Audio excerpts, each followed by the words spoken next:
संख्या पद्धति और बीजगणित में हम लोग पढ़ रहे थे शेषफल। आज उसका दूसरा भाग हम लोग पढ़ेंगे।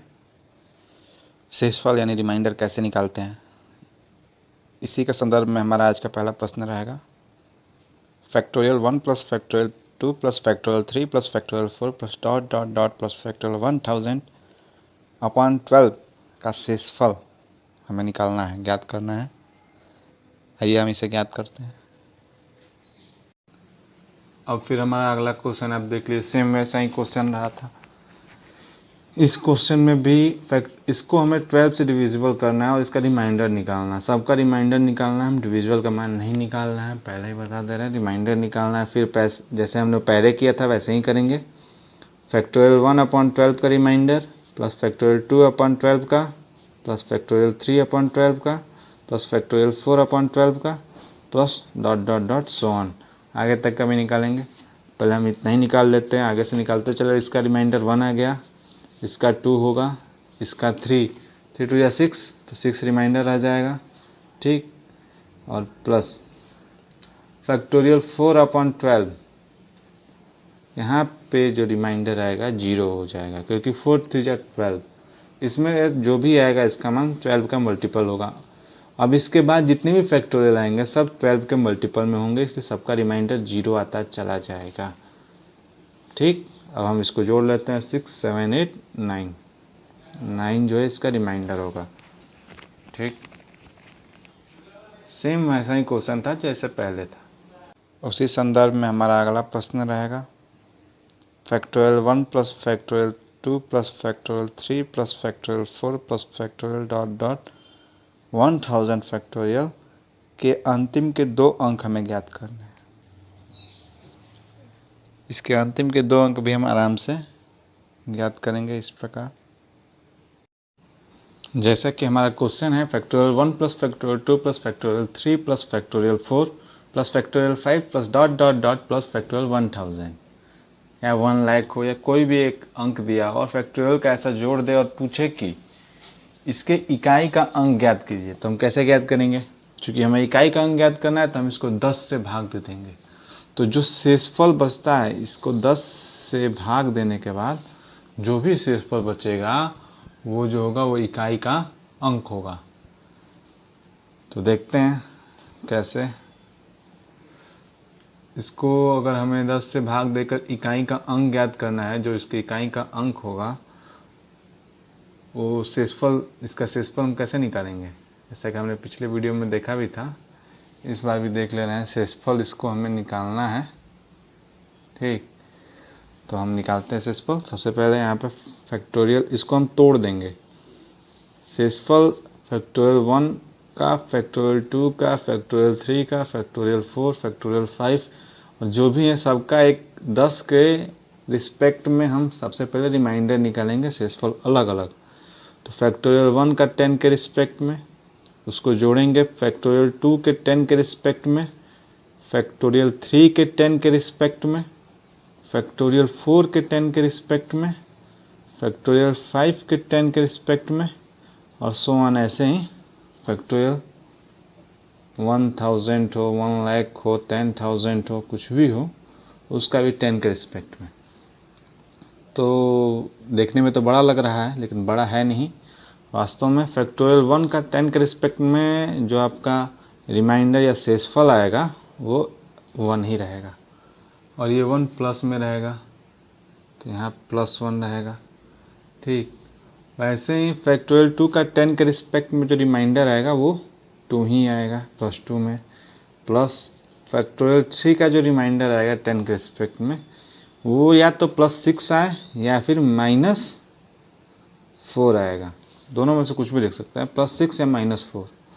वैसे ही 10 का जो है जो 4 का है वो 10 के रिस्पेक्ट में इसका +4 आएगा या फिर आप यहाँ पे +4 आएगा या फिर -6, तो +4 ही लेते हैं यहाँ पे, ठीक, क्योंकि आराम से कट जाएगा और आसानी होगी हमें।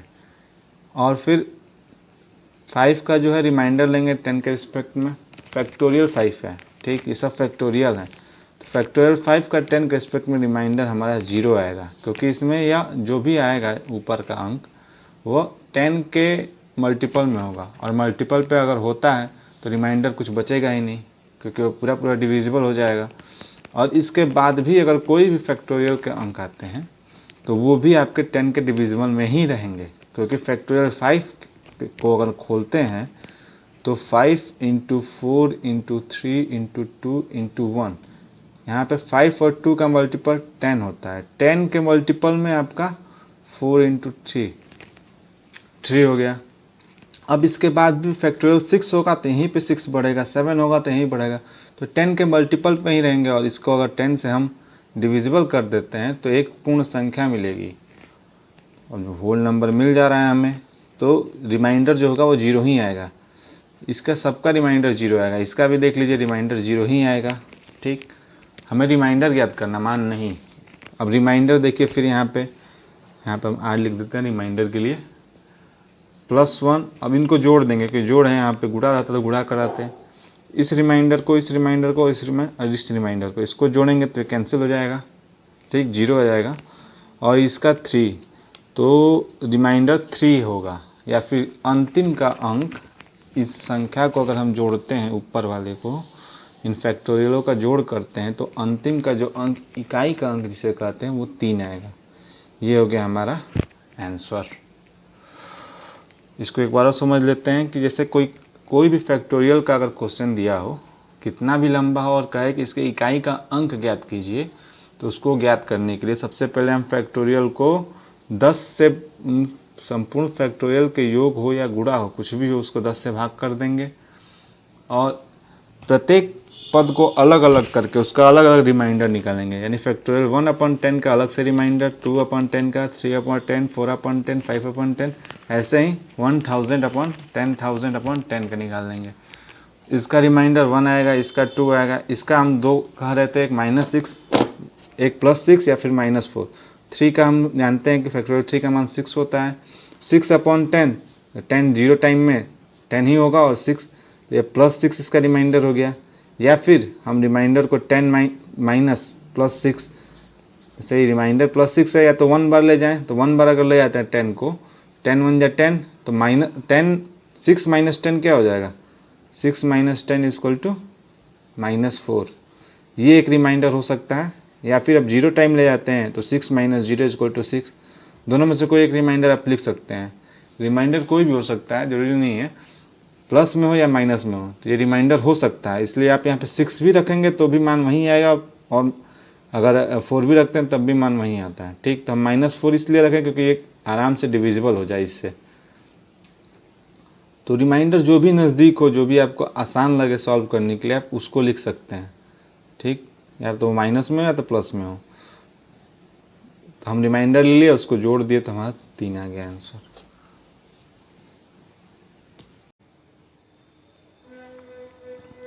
अगला प्रश्न हमारा होगा 12,899 12,899 × 96 × 997 96 × 997 के अंतिम के 2 अंक हमें ज्ञात करने हैं। इसके लिए भी हम पिछला विधि ही अपनाएंगे, जो कुछ इस प्रकार होगा। जैसा कि हमारा ये क्वेश्चन है, इसमें अंतिम के 2 अंक पूछ रहे हैं। फैक्टोरियल वाला ख़त्म हो चुके हैं सब। इसमें अगर हमें अंतिम का 2 अंक ज्ञात करने के लिए कहे, तो या तो आप मल्टीपल करके अंतिम का 2 अंक निकालिए, या तो ट्रिक का यूज़ कीजिए। तो हम लोग यहाँ पर ट्रिक का यूज़ करेंगे। जैसा क्वेश्चन दिया है, अगर इसके हमें अंतिम के 2 अंक यानी इकाई और दहाई वाले अंक हमें ज्ञात करने हैं, तो उसको ज्ञात करने के लिए क्यों ना हम इसको 100 से डिविजिबल कर दें। 100 से डिवाइड करेंगे, डिवाइड करेंगे अगर 100 से, तो जो रिमाइंडर बचता है वो अंतिम के इसके अंक होंगे। तो रिमाइंडर क्या बचेगा, अब इसके लिए रिमाइंडर वाला फिर हम ट्रिक लगाएंगे। हम सबको अलग अलग कर लेंगे, 12,899/100 इसका रिमाइंडर, इंटू, प्लस नहीं है यहाँ पे, इंटू है तो इंटू 96/100 का रिमाइंडर, इंटू 997/100 का रिमाइंडर। तो इसका रिमाइंडर क्या होगा, इसका रिमाइंडर -1। क्यों, क्योंकि 100 के मल्टीपल में ये -1 कम है। या तो -1 कम है या तो 99 अधिक है। तो 99 अधिक ज़्यादा लंबा हो जाएगा, हम अपने लिए इसको आसान ही करेंगे, इसलिए हम इसको 96 मैंने -1 रिमाइंडर हम लेते हैं। 96 में भी -4 रिमाइंडर हम ले रहे हैं। 96 लंबा प्रोसेस हो जाएगा। 997 में -3 रिमाइंडर हो जाएगा हमारा। अब हम इनका मल्टीपल कराते हैं। 4 1 जा 4, 4 3 जा 12, तो -12 आ गया। ठीक, अब -12 तो किसी का लास्ट का अंक होगा नहीं, किसी भी संख्या का लास्ट का अंक -12 तो होगा नहीं, इसलिए हम इसको क्या करेंगे, जो हमारा होल नंबर है 100 जिससे हमें को डिवाइड करना है उसमें से 12 माइनस कर देंगे। तो जो लास्ट का डिजिट आएगा 88, यहीं इसके अंतिम के 2 अंक होंगे। अंतिम के 2 अंक जो होंगे वो होंगे 88। ये हमारा आंसर आ गया। तो देखिए रिमाइंडर से हम कितने आसानी से कोई भी आंसर को निकाल ले रहे हैं। ठीक, रिमाइंडर का अगला यूज़ भी देखेंगे अगला क्वेश्चन में। अगला प्रश्न हमारा है 4, क्वेश्चन नंबर 4 है 98 इंटू 117,373 इंटू 153 इंटू 96 इंटू 127। 98 गुणे 17,373 गुणे 153 गुणे 96 गुणे 127 के अंतिम के हमें 2 अंक ज्ञात करने हैं। ये भी पिछले के भांति का ही क्वेश्चन है, ये थोड़ा ट्रिकी है। इसका भी हम देखते हैं कैसे इसको सॉल्व करेंगे। जैसा कि ये क्वेश्चन है, इस क्वेश्चन में भी हमें अंतिम के 2 अंक ज्ञात करने हैं। तो इस क्वेश्चन को हम हल करते हैं। तो हम यहाँ देखेंगे कि अंतिम के 2 अंक ज्ञात करने हैं, तो सीधे हम इसको 100 से भाग दे देंगे। लेकिन 100 से भाग देने पर ये जो मान आ रहे हैं वो बड़े लंबे लंबे आएंगे। तो इसके लिए हम एक और ट्रिक यूज़ करेंगे। तो ट्रिक होगा कुछ इस प्रकार, हम इसको 100 से अंश और हर में हम क्या करते थे कि इसको कटा लेते थे जितना कम से कम है। तो सेम वही काम यहाँ हम करेंगे। इसको 4 से डिविजिबल, 4 से डिवाइड कर दिया 25 टाइम, और ये 4 से 24 टाइम हो गया। तो हम यहाँ पे लिख लेंगे कि दैट डिवाइडेड बाई 4, तो ये डिवाइडेड बाई 4 हुआ था दोनों साइड से। तो अगर हम यहाँ डिवाइड किए हैं 4 से ऊपर और नीचे, तो जो रिमाइंडर आएगा उसमें हमें 4 से मल्टीप्लाई करना होगा, तभी रिमाइंडर आएगा। क्योंकि हम यहाँ पे डिवाइड कर चुके हैं तो वहाँ हमें 4 से मल्टीप्लाई करना होगा। चलिए आगे हम देखते हैं क्या आता है। अब 25 हो गया, तो ये जो है अब आसान हो गया। आसान क्या हो गया, तो अब 98 का जो रिमाइंडर होगा 98 अपॉन हम 25 की ओर करेंगे। ठीक, और 17373 upon 25 into 153 upon 25 into 24 upon 25 into 127 upon 25, यानी इसका रिमाइंडर इंटू इतना, इसका रिमाइंडर, इसका रिमाइंडर, इसका रिमाइंडर, इसका रिमाइंडर का हम इंटू कर देंगे। और अगर यहीं पे 100 रहता तो इसका रिमाइंडर क्या आता, या तो 73 आता प्लस में, या माइनस में आपका आया था 27। इसका रिमाइंडर प्लस में 53 आता है या माइनस में 47। इसका भी रिमाइंडर अगर 96 यहाँ पर आता तो इसका रिमाइंडर तो -4, आसान रहता, कुछ जल्दी ही सॉल्व हो जाता। इसका रिमाइंडर प्लस 27 आता। अब इनका इंटू कराना बहुत ही लंबा प्रोसेस हो जाता, इसलिए हम इसको डिवाइड कर दिए 4 से, ऊपर और नीचे दोनों को। ठीक, अब यहाँ पर हम इसका रिमाइंडर जो आ जाएगा वो -2 हो जाएगा, इसका रिमाइंडर भी -2 हो जाएगा। देख कर ही मालूम चल जाएंगे, क्योंकि 25 के नियर भी 75 होता है, 75 में से 2 कम है तो -2। यहाँ पे 98 है, ये 25 का 100 होता है, 100 से 2 कम -2। इसका हम देख लेंगे 3 अधिक है, 50 होता है ना 25 का, तो यह +3, 1 कम में -1, और ये 2 अधिक है, 2 अधिक है ना 25 से, हाँ +2, इंटू करा दीजिए, इंटू कराएंगे 3 2 जा 6, 6 2 जा 12, 12 2 जा 24, माइनस में 24 क्योंकि माइनस 3 बार है तो माइनस 24। तो सेम वही प्रोसेस हम अपनाएंगे क्योंकि माइनस है, माइनस तो होगा नहीं अंतिम का अंक, तो 25 माइनस 24 क्योंकि मेन अंक 25 है हमें जिसे डिवाइड किए हम, माइनस 24 यानी 1। अब चूँकि हम इसमें रिमाइंडर में फोर्स, रिमाइंडर के लिए हमने यहाँ पे आसान करने के लिए 4 से डिवाइड किया था, तो यहाँ पे 4 से हम रिमाइंडर में इंटू कर देंगे क्योंकि वो 4 गुना कम रिमाइंडर हमें प्राप्त हुआ। हमको रिमाइंडर, असली रिमाइंडर प्राप्त करना है ना, तो 4 गुना अधिक होगा उससे क्योंकि हमने पहले ही काट दिया था 4 बार उसको, तो हम यहाँ 4 से गुणा कर देंगे तो रिमाइंडर 04। अब जो ये रिमाइंडर होगा वही अंतिम के 2 अंक होंगे, जो अंतिम के 2 अंक होंगे वो 0 और 4 होगा। अंतिम के अंक 0 और 4 यानी इन संख्या को अगर हम गुणा कराते हैं तो जो लास्ट के 2 डिजिट आएंगे वो 0 और 4 आएंगे। ठीक, प्रेस द बेल आइकन और अपने चैनल को सब्सक्राइब कीजिए ऐसे वीडियो और देखने के लिए। बने रहिए हमारे साथ। थैंक्स।